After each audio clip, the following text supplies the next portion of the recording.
여러분, 혹시 인생의 황혼기를 맞이할 준비, 구체적으로 해보신 적 있으신가요? 특히 60세라는 전환점을 넘어선 이후 홀로 설 준비가 얼마나 되어 있는지 스스로에게 진지하게 물어본 적은 있으실까요? 우리 삶의 후반부에 예고 없이 찾아오는 가장 거대한 변화 중 하나는 바로 관계의 재정립이라는 사실을 어쩌면 우리는 미처 깨닫지 못하고 살아왔을지도 모릅니다. 초고령화 사회로 놀랍도록 빠르게 진입하면서 우리는 그 어느 때보다 길어진 노년의 시간을 살아가게 될 텐데요. 그 속에서 예상치 못하게 마주할 관계의 새로운 현실은 우리에게 깊고도 진지한 성찰을 요구하고 있습니다. 어쩌면 지금껏 너무나 당연하게 여겨왔던 인간관계의 모습과 그 형태가 완전히 뒤바뀌는 어쩌면 충격적인 경험을 하게 될지도 모르는 일이죠. 이러한 변화를 미리 이해하고 현명하게 준비하는 것이야말로 남은 인생의 질과 행복을 결정짓는 가장 중요한 열쇠가 될 것이라 확신합니다.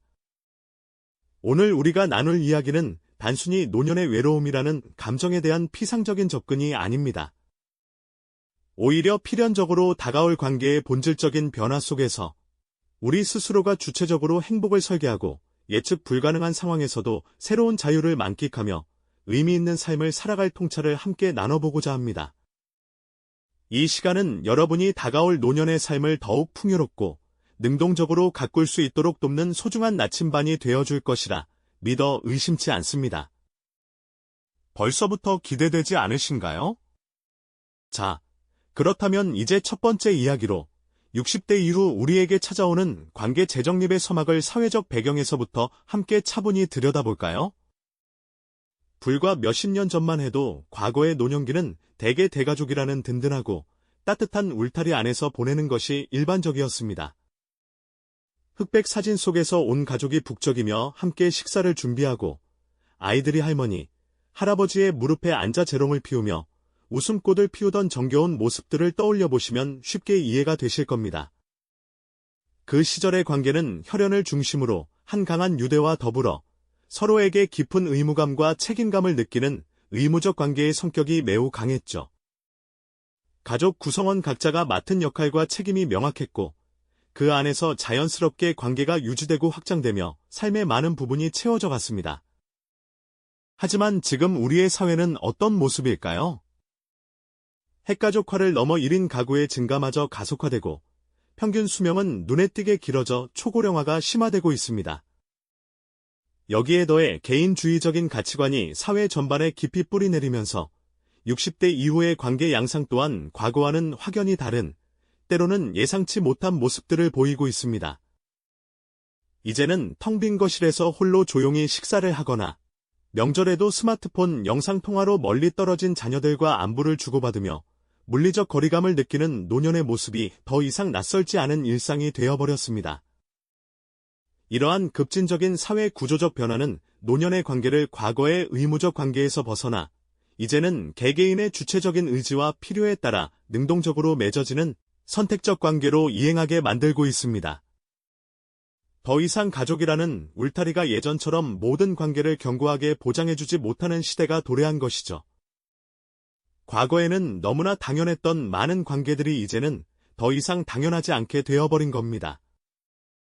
이러한 변화의 물결 속에서 우리는 어떻게 흔들리지 않고 관계를 재정립하며 진정한 만족과 행복을 찾아갈 수 있을까요? 이러한 변화의 물결 속에서 우리는 어떻게 흔들리지 않고 관계를 재정립하며 진정한 만족과 행복을 찾아갈 수 있을까요? 외부적인 사회 변화가 관계의 풍경을 바꾸어 놓았듯이 우리 내면에서는 또 어떤 감정의 파동이 일고 있을까요? 이제는 관계의 변화가 우리 마음에 어떤 그림자를 드리우고 또 어떤 새로운 빛을 선사하는지 함께 들여다볼 시간입니다.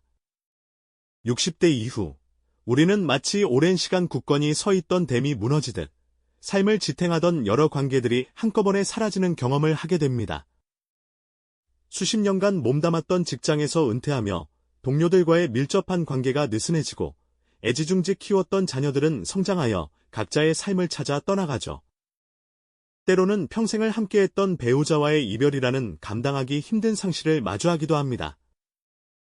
이 모든 관계의 빈자리는 마치 텅 빈 거실처럼 횡한 감정을 남기기 마련입니다. 마음 한편의 깊은 슬픔과 함께 나는 이제 누구인가 하는 존재론적인 혼란이 찾아올 수도 있습니다. 마치 거울 속 낯선 얼굴을 마주한 듯 오랫동안 타인과의 관계 속에서 정의되었던 나라는 존재가 홀로 서게 되면서 겪는 당혹감일 겁니다. 하지만 이러한 상실의 그림자 뒤에는 예상치 못한 자유라는 빛이 숨어 있기도 합니다. 어쩌면 우리는 타인의 기대에 부응하고 사회적 역할에 얽매여 살아오면서 스스로를 잃어버렸던 건 아닐까요? 이제 더 이상 누군가의 부모, 누군가의 상사, 누군가의 배우자라는 이름표가 아닌 오롯이 나 자신으로 존재할 수 있는 시간이 찾아온 것이죠. 마치 족쇄가 풀린 듯한 해방감, 그동안 미뤄두었던 나만의 꿈과 취미를 다시 꺼내볼 수 있는 설렘이 동시에 찾아오는 복합적인 감정의 소용돌이인 겁니다. 어떤 분들은 빈 의자에 앉아 지난 추억을 회상하며 아련한 미소를 짓기도 하고, 또 어떤 분들은 오래된 사진첩을 넘겨보며 지나온 삶의 의미를 되새기기도 합니다. 이 모든 과정은 우리 내면 깊숙이 자리한 진정한 나를 찾아가는 소중한 여정일 수 있습니다. 이 시기의 심리적 변화 중 하나는 관계의 양보다는 질을 중요하게 여기게 된다는 점입니다. 젊은 시절에는 넓고 다양한 인맥을 쌓는 것이 중요하게 여겨졌다면, 이제는 피상적인 관계보다는 마음을 터놓고 깊이 교감할 수 있는 소수의 관계를 더 선호하게 되죠. 마치 잘 익은 포도주처럼 시간이 흐를수록 더욱 깊어지는 우정을 갈구하는 것과 같습니다. 카페에 앉아 친구와 마주보며 소박한 차 한 잔을 앞에 두고도 몇 시간이고 진솔한 대화를 나눌 수 있는 그런 관계 말입니다. 서로의 삶을 온전히 이해하고 공감하며 때로는 침묵 속에서도 위로를 얻을 수 있는 그런 든든한 관계가 더욱 소중하게 느껴지는 시기인 거죠. 이처럼 60대 이후의 관계 변화는 단순히 잃는 것만을 의미하지 않습니다. 오히려 삶의 새로운 장을 열고 진정한 자신을 탐색하며 더 깊고 의미 있는 관계를 찾아가는 기회가 될 수 있습니다. 우리는 이 시기에 비로소 나라는 존재의 중심을 잡고 외부의 평가나 타인의 시선에서 벗어나 온전히 스스로를 위한 삶의 방향을 설정할 수 있게 되는 겁니다. 마치 폭풍우가 지나간 후 맑게 갠 하늘처럼 내면의 혼란을 겪고 나면 더욱 단단하고 평화로운 마음을 얻게 되는 것과 같을지도 모르겠습니다. 이러한 관계의 재정립 과정에서 우리는 때로는 혼란스럽고 때로는 외로움을 느낄 수도 있을 겁니다. 하지만 이는 결코 부정적인 감정만이 아니죠. 오히려 우리 자신을 더 깊이 이해하고 어떤 관계가 진정으로 나에게 필요한지를 성찰할 수 있는 귀한 시간이 될 수 있습니다. 마치 정원사가 잡초를 뽑아내고 소중한 꽃에만 영양분을 주듯 우리 삶의 관계 속에서도 불필요한 것들을 걷어내고 진정으로 가치 있는 관계에 집중할 수 있는 기회인 셈입니다. 텅 빈 거실에서 홀로 조용히 책을 읽거나 좋아하는 음악을 들으며 내면의 평화를 찾는 모습은 더 이상 외로움의 상징이 아닌 주체적인 삶을 살아가는 노년의 아름다운 한 단면이 될 수 있습니다. 관계의 변화가 가져오는 심리적 파동은 우리에게 새로운 질문을 던집니다. 나는 어떤 관계를 원하는가? 나는 어떤 사람들과 함께 시간을 보내고 싶은가? 그리고 이 모든 관계 속에서 나는 어떤 모습으로 존재하고 싶은가? 이러한 질문의 답을 찾아가는 과정 자체가 바로 60대 이후 삶의 의미를 재발견하는 여정이 될 겁니다. 외로움과 자유, 상실과 새로운 시작이라는 복합적인 감정의 실타래를 풀어가면서 우리는 더욱 단단하고 지혜로운 존재로 거듭날 수 있는 것이죠. 다음 시간에는 이러한 내면의 변화를 바탕으로 어떻게 하면 새로운 관계를 적극적으로 맺고 자신만의 행복을 찾아갈 수 있을지에 대한 구체적인 지혜를 함께 나눠볼까 합니다. 네, 지난 시간에는 관계의 변화가 우리에게 던지는 심오한 질문들, 그리고 그 질문들을 통해 내면의 지혜를 찾아가는 과정에 대해 깊이 이야기 나누었죠. 이제는 그 소중한 지혜를 바탕으로 60대 이후의 삶을 더욱 풍요롭고 의미 있게 채워나갈 수 있는 구체적인 방법들을 함께 모색해볼 차례입니다.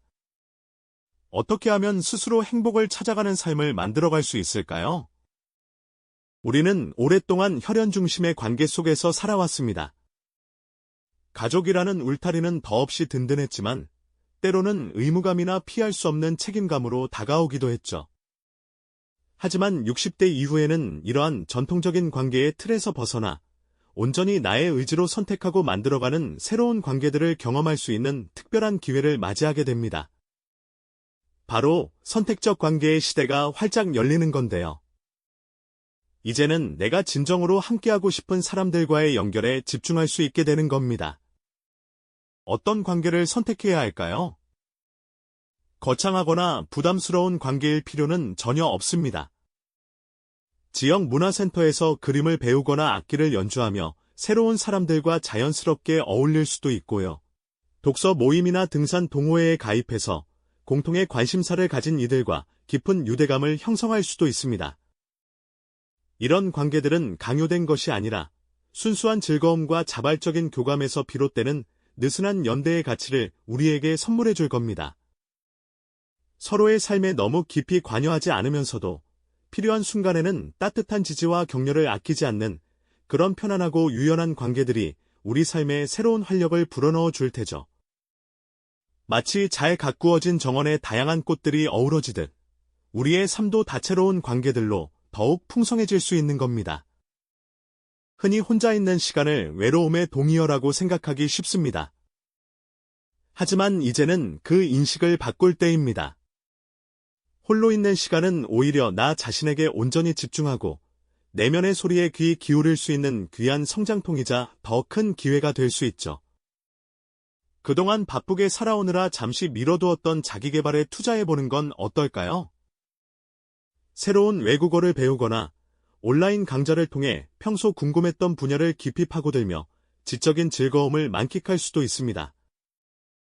작은 정원을 가꾸며 식물과 교감하거나 반려동물과 함께 산책하며 말없는 생명의 소중함을 다시금 느끼는 시간도 마음의 평화를 선물해 줄 겁니다. 혹은 지역사회의 자원봉사 활동에 적극적으로 참여하며 나의 재능과 경험을 기꺼이 나누고 타인의 삶에 긍정적인 영향을 미치면서 존재의 의미와 보람을 되새겨 볼 수도 있습니다. 고독은 더 이상 외로움이 아니라 내면을 더욱 단단하고 깊이 있게 채우는 성장의 시간으로 충분히 전환될 수 있는 것이죠. 최근에는 온라인 커뮤니티나 소셜미디어를 통해 관계를 확장하는 분들이 놀랍도록 많습니다. 물리적인 제약을 넘어 전 세계 사람들과 취미나 관심사를 공유하며 새로운 소통의 장을 열어가는 모습은 정말 흥미롭고 또 가능성이 무궁무진합니다. 디지털 세상 속에서 새로운 친구를 만들고 서로의 경험과 지혜를 나누며 삶의 지평을 넓혀가는 것 또한 60대 이후의 삶을 지혜롭게 가꾸는 매우 효과적인 방법이 될 수 있습니다. 집안에서 편안하게 세상과 연결될 수 있는 강력한 도구가 되는 셈이죠. 자, 이제 중요한 질문을 던져볼 시간입니다. 60대 이후의 관계 변화는 과연 우리에게 상실만을 가져다 줄까요? 결코 그렇지 않습니다. 오히려 이것은 우리에게 새로운 관계를 능동적으로 맺고 그 속에서 진정한 자기 자신을 찾아가는 인생의 두 번째, 어쩌면 가장 찬란한 기회가 될 수 있습니다. 예상치 못한 선물과도 같은 시간인 거죠. 우리는 흔히 외로움이라는 감정을 두려워하고 피하려 합니다. 하지만 이 외로움이라는 감정은 때론 우리에게 진정으로 필요한 것이 무엇인지, 그리고 앞으로 어떤 모습으로 살아가고 싶은지 깊이 성찰하게 만드는 강력한 동기가 되기도 합니다. 과거의 관계에 얽매여 힘들어하거나 아쉬워하기보다 이제는 용기를 내어 주체적으로 나의 삶을 재설계할 때입니다. 텅 빈 캔버스 위에 나만의 색깔과 이야기로 새로운 그림을 그리듯 나의 노년기를 어떤 관계와 어떤 소중한 경험들로 채워나갈지 스스로 결정하고 만들어가는 겁니다. 그리고 바로 그 용기 있는 발걸음 속에서 우리는 비로소 그토록 바라던 진정한 행복을 발견하게 될 겁니다. 마치 고독 속에서 굳건히 피어나는 한 송이 아름다운 꽃처럼 홀로 서 있지만 그 누구보다 당당하고 평화로운 존재로 거듭나는 것이죠. 넓고 푸른 들판을 바라보며 온화하게 미소 짓는 그 노년의 모습은 과거에 얽매이지 않고 미래를 향해 힘차게 나아가는 지혜로운 발걸음의 가장 아름다운 상징이 될 것입니다. 네, 그렇습니다. 넓고 푸른 들판을 바라보며 온화하게 미소 짓는 그 노년의 모습처럼 과거의 그림자에 얽매이지 않고 미래를 향해 힘차게 나아가는 지혜로운 발걸음은 인생에서 가장 아름다운 순간 중 하나가 될 수 있는 것이죠. 이처럼 60대 이후 우리에게 찾아오는 관계의 변화는 단순히 무엇인가를 잃어버리는 상실의 과정이 아닙니다. 오히려 이는 삶의 후반부에서 새로운 인연의 끈을 엮어보고 그 속에서 진정으로 나라는 존재가 누구인지를 탐색하며 발견해나가는 더없이 소중하고 찬란한 두 번째 기회가 될 수 있다는 말씀입니다. 생각해보면 우리 인생의 여러 고비마다 뜻밖의 선물이 숨어 있었듯 이 관계의 재편 또한 우리에게 예기치 못한 귀한 깨달음과 새로운 자유를 안겨줄 수 있는 선물과도 같은 시간이 아닐까요? 우리는 흔히 홀로 남겨지는 것에 대한 두려움 때문에 외로움이라는 감정을 애써 외면하거나 피하려 하지만 때로는 이 고독이야말로 우리 내면의 목소리에 귀 기울이게 하고 진정으로 무엇을 원하며 어떤 모습으로 남은 삶을 살아가고 싶은지 깊이 성찰하게 만드는 강력한 동기가 되기도 합니다. 과거의 낡은 관계에 얽매여 힘들어하거나 아쉬워하기보다는 이제는 용기를 내어 내 삶의 주인이 되어 스스로를 재설계할 때인 거죠. 텅 빈 도화지 위에 나만의 색깔과 이야기로 새로운 그림을 그려나가듯 나의 노년기를 어떤 관계와 어떤 소중한 경험들로 가득 채워나갈지 스스로 결정하고 만들어가는 겁니다. 그리고 바로 그 주체적이고 용기 있는 발걸음 속에서 우리는 비로소 그토록 바라던 진정한 행복을 발견하게 될 겁니다. 마치 차가운 겨울을 이겨내고 고독 속에서 더욱 굳건히 피어나는 한 송이 아름다운 꽃처럼 홀로 서 있지만 그 누구보다 당당하고 평화로운 존재로 거듭나는 것이죠. 마치 오랜 항해를 마친 선장이 망망대해를 바라보며 온화하게 미소 짓는 것처럼 그 모습은 과거에 얽매이지 않고 미래를 향해 힘차게 나아가는 지혜로운 발걸음의 가장 아름다운 상징이 될 것입니다. 인생의 황혼기, 이 시기는 단순히 은퇴 후 쉬어가는 시간이 아닙니다. 오히려 지난 세월의 경험과 지혜를 바탕으로 새로운 삶을 창조하는 시간이 되는 것이죠. 60대 이후 찾아오는 관계의 변화는 비단 특정 소수에게만 해당하는 이야기가 아닙니다. 초고령화 사회를 살아가는 우리 모두에게 필연적으로 다가올 미래이며 지금부터 이해하고 준비해야 할 중요한 과제라는 점을 기억해야 합니다. 오늘 우리가 나눈 이야기가 바로 그 준비의 첫걸음이 되어줄 수 있을 겁니다. 인생의 황혼기는 어쩌면 가장 찬란한 나를 만나는 시간일지도 모릅니다. 당신은 어떤 관계 속에서 어떤 새로운 나를 발견하고 싶으신가요? 이 질문을 통해 나의 내면을 들여다보고 앞으로 펼쳐질 삶의 여정을 더욱 풍요롭게 가꾸어 나갈 지혜를 얻으시길 바랍니다. 이 시기를 어떻게 준비하고 만들어가느냐에 따라 우리의 삶은 완전히 다른 빛깔로 물들게 될 테니까요. 이 영상이 도움이 되셨다면 좋아요와 구독 부탁드립니다. 여러분의 응원이 제게 큰 힘이 됩니다. 다음 영상에서도 더 유용한 정보를 공유하겠습니다. 감사합니다.